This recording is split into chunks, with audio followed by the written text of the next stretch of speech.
Invest expert চ্যানেলে আপনাদের সবাইকে স্বাগতম। আজকে একটা বিষয় আপনাদের সাথে শেয়ার করব, সেজন্য এই ভিডিওটা করা। ধৈর্য সহকারে একটু দেখবেন, ভিডিওটা বেশি বড় করব না, ভিডিওটা ছোটই হবে। চলেন যাই। বিষয়টা হচ্ছে লিন্ডেবড নিয়ে।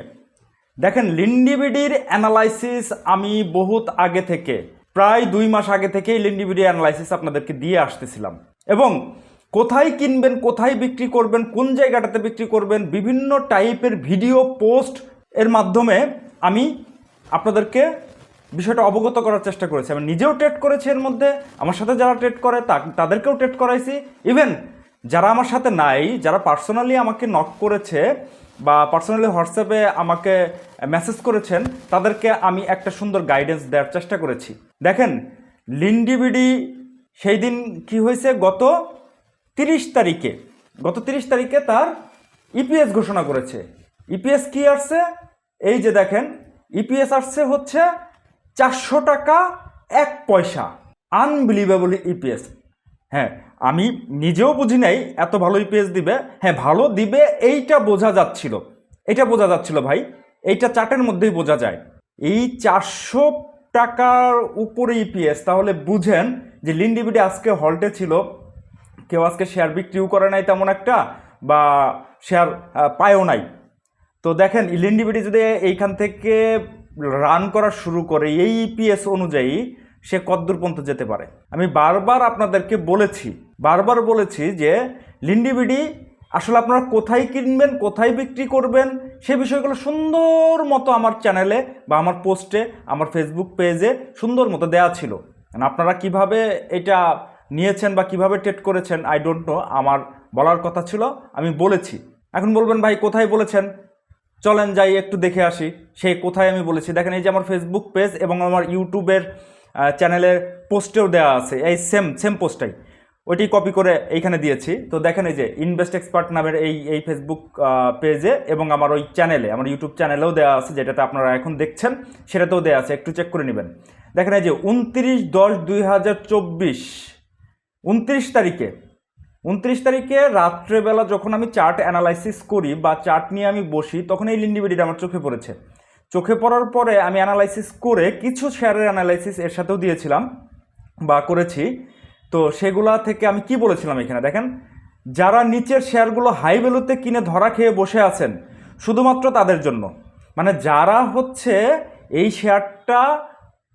এই শেয়ারগুলো অনেক ভ্যালুতে কিনে ধরা খেয়েছে, তাদের জন্য এই মেসেজটা ছিল। দেখেন, কোথায় অ্যাভারেজ করবেন সেটা নির্ধারণ করতে পারছেন না, তাহলে তাদের জন্য বার্তা। উল্লেখিত শেয়ারগুলো আস্তে আস্তে অ্যাভারেজ শুরু করা যেতে পারে, আপাতত কারেকশন লেভেল শেষ বলা যায়। দেখেন, এর মধ্যে কিন্তু এই যে 5 নম্বরে দেখেন লিন্ডেবড আছে। কয় নম্বরে? 5 নম্বরে লিন্ডেবড। রবিও দিয়েছিলাম, রবিও টুকটাক বাড়ছে। ফার্স্ট সিকিউরিটি দিয়েছিলাম, ফার্স্ট সিকিউরিটি টুকটাক বাড়ছে। দেখেন, 30 তারিখে এর ইপিএস ঘোষণা করছে। আমি 29 তারিখ রাত্রেবেলা চার্ট দেখেই বলতে পারছি যে এইখানে কি হতে চলেছে। আসলে ভাই, আমাদের দেশে ইপিএস ডিক্লারেশনটা লিক হয়, আগে থেকেই লিক হয়। সো সেই লিক হওয়ার সিনারিওটা আপনি কোথায় পাবেন? আপনার তো কোম্পানির লোকের সাথে আপনার যোগাযোগ নাই, বা যার যোগাযোগ আছে সে ভালো কথা, সে পাচ্ছে, গুটি কয়েকজন লোক পাচ্ছে, কিন্তু আপনি পাবেন কিভাবে? আপনি পাবেন ভাই চার্টের মধ্যে, যেটা আমি পেয়েছি। তো চার্ট যদি ভালো মতো আপনারা রিড করতে পারেন, তাহলেই আপনারা এই বিষয়গুলো আইডেন্টিফাই করতে পারবেন। দেখেন, নোটের মধ্যে আমি লিখেছিলাম, উপরের অধিকাংশ শেয়ার নিয়ে আমি ডিরেক্টলি হাই ভ্যালুতে সতর্ক করেছিলাম। বিশ্বাস না হলে ভিডিওগুলো চ্যানেলে দেওয়া আছে, দেখে নেবেন। আমি স্পষ্ট বলে দিয়েছিলাম। দেখেন, লিন্ডেবড আজকে 400 টাকা তার ইপিএস দিয়েছে। হ্যাঁ, আমি ভেবেছিলাম ভালো দিবে, আগের তুলনায় ভালো দিবে, বাট এত বেশি দিবে এটা আমি অনুমেয় করতে পারি নাই। কিন্তু চার্টের মধ্যে সেটা প্রতিশ্রুতি উঠে আসছিল। দেখেন, এই যে 29 তারিখে, এই যে 29, ঠিক 29, এই যে 4 দিন আগে 29 তারিখে আমি ঠিক এই মেসেজটা আপনাদেরকে দিয়েছিলাম। আসলে সবসময় ভিডিও করার সময় আমার নাই, আপনারা জানেন। আমি বিভিন্ন কাজ নিয়ে ব্যস্ত থাকি, নিজের চাকরি আছে, নিজের ফ্যামিলি আছে, বা অন্যান্য ব্যবসা আছে আমার, সেগুলো নিয়েও আমাকে দেখতে হয়। সো প্রতিদিন অন্যদের মতো আমি প্রতিদিন ভিডিও তৈরি করার অতটা সময় নাই। যেহেতু আজকে রবিবার, আমার উইকেন্ডে, আমি এই জন্যই আপনাদেরকে আজকে এটা দিচ্ছি বা এই ভিডিওটা বানাচ্ছি। না হলে আজকেও পেতেন না, হয়তো বা সপ্তাহ শেষে আপনারা পাইতেন। যাই হোক, চলেন এর লিন্ডেবডের চার্টে চলে যাই। দেখেন, এই যে লিন্ডেবড, আসলে আপনারা হচ্ছে চার্ট অ্যানালাইসিস কিভাবে করেন আই ডোন্ট নো, বাট আমি প্রত্যেকটা সুইং ধরার চেষ্টা করি, একদম টু দ্য পয়েন্টে সুইং ধরবো, সুইং ধরে ধরে ট্রেড করব। সুইং যদি না আসে, আমার ট্রেড প্যাটার্নের মধ্যে যদি না আসে, আমি সেখানে ট্রেড করব না, আমি বসে থাকবো টাকা নিয়ে, আমি কোডের টাকা ফালাই রাখবো বা একেবারে বসে থাকি আমি। দেখেন লিন্ডেবডের এইখানে একটা অর্ডার ব্লক ছিল, এইখানে একটা অর্ডার ব্লক ছিল, আমার কনসেপ্ট ছিল বা আমার অ্যানালাইসিস বলতেছিল এই দুইটার যে কোনো একটা জোন থেকে সে উঠে যাবে, বেশি দূরের জোন না কিন্তু কাছাকাছি। সো আমি এইখানেও কিছু কিনেছিলাম, এইখানেও কিছু কিনেছি। আমি যখন একটা শেয়ার ট্রেড করি তখন একবারে কিনি না, আমি 50-50% করে কিনি, অনেকে 3-4 বারে কিনে, আমি 2 বারে কিনি। হ্যাঁ, যে ওইখান থেকে নিচে আসলে যাতে আমার ব্যাকআপ থাকে। তো আমি এইখানে 50% কিনেছি, এইখানে 50% কিনেছি। কারণ কি? কারণ আমার টেকনিক্যাল অ্যানালাইসিস বলতেছে যে এইখান থেকে লিন্ডেবড ঘোরার সম্ভাবনা বেশি এবং ওর যে ইপিএস ভালো দিবে এই চার্টের মধ্যে, এইটুক জায়গার মধ্যে এটা ফুটে উঠেছে। এটা আপনাকে রিড করা জানতে হবে ভাই। আমি রিড করতে পারি দেখে আমি ওপেনলি বলেছিলাম, একদম একদিন আগে, ইপিএস ঘোষণার একদিন আগেই বলেছি আপনাদেরকে, এবং আমি সেই অনুযায়ী কাজ করেছি। আপনারা বলবেন ভাই আপনি যেটা করেন সেটা দেন না, এই যে দেখেন প্রমাণ, আমি এটা করেছি আপনাদেরকে দিলাম।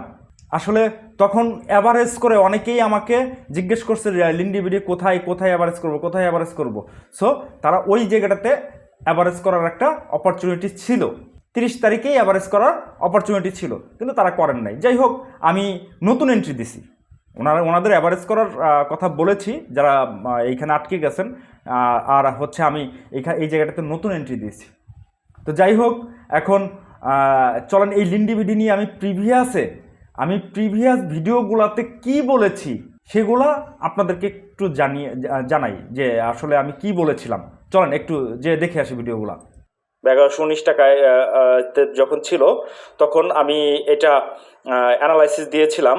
সে অ্যানালাইসিস অনুযায়ী যে এইখানে বি শেষ করে এবং অর্ডার ব্লক আছে, সেই অনুযায়ী ট্যাপ করে উপরের দিকে যাওয়ার একটা পসিবিলিটি আছে। দেখেন ঠিকই তার গন্তব্য থেকে ঘুরে এসেছে এবং এলিয়ট ওয়েভ অনুযায়ী তার যে টার্গেট আছে সে টার্গেট হিট করেছে এবং এইখানে আমি যে টার্গেট প্রাইস দিয়েছিলাম সেটাতে হিট করেছে। দেখেন এটা কত পার্সেন্ট প্রফিট দিয়েছে। যদি কেউ এখানে এন্ট্রি নিত তাহলে এটা প্রফিট দিয়েছে অলমোস্ট এইখান একবারে টপ পর্যন্ত 60%। আমি টপ পর্যন্ত না, আমি যদি কেউ যদি এখানেও বিক্রি করতো তাহলেও আর 30-40%-এর একটা প্রফিট। হ্যাঁ, কত দিনে? মাত্র হচ্ছে 21 কার্য দিবসে, মাত্র 21 কার্য দিবসেই হচ্ছে প্রফিট দিয়েছে। আমি সেই ভিডিওতে আমি নিজে সেল করার পরে এই দিন এই যে এই ক্যান্ডেলটাতে আমি ভিডিও দিয়েছিলাম এবং আমি বলেছিলাম যে এখানে আমি সেল করে দিয়েছি। আমার আগের ভিডিও যখন এটা উঠে তখন আগের ভিডিওতে আমি এই ক্যান্ডেলটা দেখার পরে এই জায়গাটাতে আমি সবাইকে এটা নিয়ে অবগত করেছিলাম যে এটা কোনো কিছু হতে চলেছে। তো সেই ভিডিওটার রেফারেন্সটাও এই ভিডিওতে যেটা দেখলেন সেটার মধ্যে বলেছি। তো ওই ভিডিওটাও দেওয়া আছে আমার ইউটিউব চ্যানেলে, সো সেখানে গিয়ে আপনারা চাইলে দেখে আসতে পারেন। তো এইখান থেকে আমি এই পর্যন্ত একটা ট্রেড নিয়েছিলাম, তো এই পর্যন্ত আমি একটা প্রফিট পেয়েছি। যখন কারেকশনে আসতেছে বা এই ক্যান্ডেলটা দেখার পরে আমি এই জায়গাটাতে বিক্রি করে দিয়েছি। অপরচুনিটি ছিল ওই যে লিন্ডেবড ডিভিডেন্ড ঘোষণা করেছিল, কিন্তু ডিভিডেন্ডের পরের দিন কী হয়েছে, অনেকেই কেনার চেষ্টা করছে বাট সেই জায়গাটাতে মাল খাওয়াইছে। তো আমি ওইটা দেখে শুনে বিক্রি করে দিছি এবং এই জায়গার জন্য আমি আবার অপেক্ষা করতেছিলাম এবং আমি আবার সেম অবস্থাতেই এন্ট্রি নিয়েছি। তো এখন এইটা যদি বাড়া শুরু করে এবং অলরেডি শুরু করেছে, এখন এটার গন্তব্য ইপিএস অনুযায়ী গন্তব্য কত দূর হতে পারে এটা আপনারাই অনুমান করেন। এটা আমি আর কিছু বলবো না ভাই, আপনারা অনুমান করেন। আপনারা কে কীভাবে ট্রেড নিয়েছেন বা কে কীভাবে ট্রেড প্ল্যান করেন। অনেকেই কী করে, এইখানে এন্ট্রি নেয়, এইখানে এন্ট্রি নেয়, এইখানে এন্ট্রি নেয়, মাঝপথে এন্ট্রি নেয় না। মাঝপথে কেন এন্ট্রি নেবো ভাই? আমার কথা হচ্ছে আমি প্রত্যেকটা সুইং ধরে ধরে আমি ট্রেড করার চেষ্টা করব। আমার সুইংয়ে মিলতেছে না, আমার ট্রেড এক্সিকিউশনে মিলতেছে না, আমি ট্রেড নিব না মানে নিব না। সাপ কথা, আমার টাকা পড়ে আছে থাক। আমার যেই স্টকটাতে, শুধু যে লিন্ডেবড এমন না, প্রত্যেকটা স্টকই আপনারা জানেন। আমি কিছুদিন আগে অরিয়ন ফার্মা আমি কিনেছিলাম 32 টাকা 31 টাকা লেভেলে, এই লেভেলে আমার অ্যাভারেজ প্রাইস ছিল। আমি অরিয়ন ফার্মা কী করছি গত দিন থেকে এবং আজকে পর্যন্ত প্রফিট পেয়েছি, আমি আমার মতো করে প্রফিট টেক করেছি। সো আমার কথা হচ্ছে, আমার মেসেজটা হচ্ছে ভাই, আপনারা সব জায়গায় ট্রেড করেন না, সবটা পজিশনে ট্রেড করার চেষ্টা করেন না, তাইলে ধরা খাবেন। আপনারা পয়েন্ট আউট করেন, প্রত্যেকটা পয়েন্ট আউট করেন যে কোথায় কোথায় আপনারা ট্রেড নেবেন। সেই পয়েন্ট আউট করার জন্য আপনাকে কী করতে হবে? সেই পয়েন্ট আউট করার জন্য আপনাকে অ্যাডভান্স লেভেলের টেকনিক্যাল অ্যানালাইসিস শিখতে হবে। আপনি অ্যানালাইসিস শেখা ছাড়া এই বাজারে জীবনেও টিকতে পারবেন না। আমি আপনাদেরকে বলে দিলাম, সেটা ফান্ডামেন্টাল হোক আর টেকনিক্যাল হোক। হ্যাঁ, ফান্ডামেন্টালি অনেক কিছু হয়, সেটা আমাদের বাজারে আসলে ফান্ডামেন্টালটা ঘটনা ঘটে যাওয়ার পরে হয়। সত্যি কথা, এই যে দেখেন ফান্ডামেন্টাল নিউজ আসছে, যে ইপিএস আসলো, ইপিএস আসার পরের দিন হচ্ছে হল্ট হচ্ছে, কিন্তু আমি টেকনিক্যালি আগের দিন টের পেয়েছি যে এর ইপিএসটা ভালো আসতে চলেছে বা এটা সামহাও কিছু একটা করতে চলেছে। তো আপনাকে যদি আপনি ফান্ডামেন্টালটা জানেন, ফান্ডামেন্টাল জানা কোনো দোষের কিছু না, ফান্ডামেন্টাল আপনারা শিখেন, ভালো কথা, কিন্তু ফান্ডামেন্টালের সাথে যদি আপনার টেকনিক্যালটা একটু কাজে লাগাইতে পারেন, তাহলে কিছুদিন আগে আপনি একটু সিগন্যাল পাবেন, আপনার কনফিডেন্স লেভেলটা বেড়ে যাবে। সো আমি বলবো আপনারা টেকনিক্যাল অ্যানালাইসিসটা একটু শিখে নেন, দেখবেন আপনারা বেশ ভালো করছেন। এবং আমি যে রকমভাবে ট্রেড করি অ্যাকুরেসি নিয়ে, হ্যাঁ আমি বলবো না একেবারে 100% আমার অ্যাকুরেসি হয় এমন না, তবে ম্যাক্সিমাম ক্ষেত্রে অ্যাকুরেসি হয়, যে আপনাদেরকে প্রমাণ দিলাম। যদি আপনারা টেকনিক্যাল অ্যানালাইসিসটা জানতেন, বুঝতেন বা শিখতেন দেন, তাহলে আপনারাও পারতেন। তো দেখেন, হ্যাঁ আপনারা বলবেন যে ভাই এইখান থেকে যদি পড়তো, হ্যাঁ পড়তো, আমার এখানে এসএল ছিল, টেকনিক্যাল অ্যানালাইসিসের মজাই এইটা যে পড়তেছে, ঠিক আছে, আমার একটা পয়েন্ট থাকে, সেই পয়েন্টের নিচে প্রাইসটা চলে আসলে আমরা সেখানে 5% হোক 7% হোক আমরা এসএল নিয়ে নিই, মানে স্টপ লস নিয়ে নিই। সো আমার ওই সিপালের মতো হয় না, আমার এমারেট ওয়াইলের মতো হয় না, বা সোনালী পেপারের মতো হয় না। এই জন্যই আপনাদেরকে টেকনিক্যাল অ্যানালাইসিসের গুরুত্বটা বোঝানোর জন্য আমি বারবার করে আপনাদেরকে বলি যে আপনারা টেকনিক্যাল অ্যানালাইসিস শিখবেন। এখন বলবেন ভাই হ্যাঁ শিখবো কোথা থেকে? ভাই অনেক সোর্স আছে, অনেকেই আমাদের বাজারে টেকনিক্যাল অ্যানালাইসিস শেখায়, অনেক ভালো ভালো অ্যানালিস্ট আছে, তাদের শরণাপন্ন হন, তাদের কাছ থেকে আপনারা অ্যানালাইসিস শিখতে পারেন। অথবা ওপেন সোর্সে অনেক কিছুই দেওয়া আছে, যেইখানে আপনারা নিজেরা দেখে শুনে অ্যানালাইসিস করে এবং বিভিন্ন রকমের রিসার্চ করে আপনারা অ্যানালাইসিসগুলো শিখতে পারেন। হ্যাঁ, ওপেন সোর্স থেকে শিখতে গেলে আপনাকে মাল্টিপুল সোর্স থেকে শিখতে হবে, একবারে কম্বাইন্ড আকারে পাবেন না। একজন এক একটা নিয়ে কাজ করে, কেউ এলিয়ট নিয়ে কাজ করে, কেউ এসএমসি নিয়ে কাজ করে, কেউ ভিএসএ নিয়ে কাজ করে, কেউ পির প্রাইস অ্যাকশন নিয়ে কাজ করে। তো আপনাকে মাল্টিপল সোর্স থেকে শিখতে হবে। সেইখান থেকে আপনাকে নিজেকে তৈরি করার জন্য নিজে ব্যাকএন্ডে চর্চা করে সেগুলোকে কম্বাইন করতে হবে, যেটা আমি নিজে করেছি। বিভিন্ন মাল্টিপল সোর্স থেকে শিখে টিকে আমি নিজের মতো করে কম্বাইন করে আমার বাজারের সাথে যায়, সেই অনুযায়ী কাস্টমাইজ করে মডিফাই করে আমি আমার মতো করে টেকনিক অবলম্বন করি। আপনারা চাইলেও আমার কাছ থেকেও শিখতে পারেন। আপনারা জানেন অলরেডি আমি ঘোষণা দিয়েছি যে আমার নেক্সট ব্যাচ হচ্ছে আগামী 8ই নভেম্বর থেকে শুরু হতে যাচ্ছে অ্যাডভান্স টেকনিক্যাল অ্যানালাইসিস কোর্স। এই কোর্স যদি আপনারা করতে চান, বা আমি যে টেকনিকগুলো অবলম্বন করি, যেভাবে অবলম্বন করি, ঠিক সেম একইভাবে অবলম্বন করেই আপনাদেরকে এই টেকনিকগুলো শিখিয়ে দিব, একদম কম্বাইন্ড করে শিখিয়ে দিব। তো আপনার মাল্টিপল সোর্স থেকে না গেলেও চলবে, একটা জায়গা থেকেই আপনারা সব কিছু শিখতে পারবেন।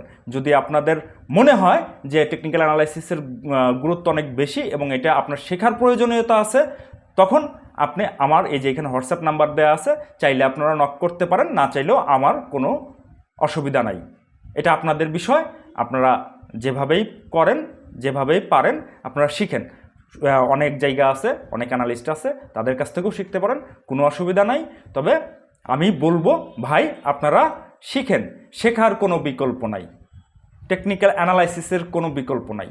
আপনাকে এটা জানতেই হবে, বাজার থেকে মানি মেক করতে হইলে অথবা আপনার কষ্টার্জিত উপার্জনকে সেভ রাখতে হলে আপনাকে টেকনিক্যাল অ্যানালাইসিসটা অবশ্যই জানতে হবে। সো আপনারা ভালো থাকবেন, সুস্থ থাকবেন, এবং একবার হইলেও আপনারা নিজেদেরকে কোশ্চেন করেন যে আপনারা ট্রেডিংয়ের মধ্যে কতটুকু ইনভলভ আছেন বা ট্রেডিংটা আপনি কতটুকু বুঝেন, তাহলেই আপনি আপনার অ্যান্সারটা পেয়ে যাবেন। ওকে, আজকের মতো শেষ করছি এখানেই, ধন্যবাদ।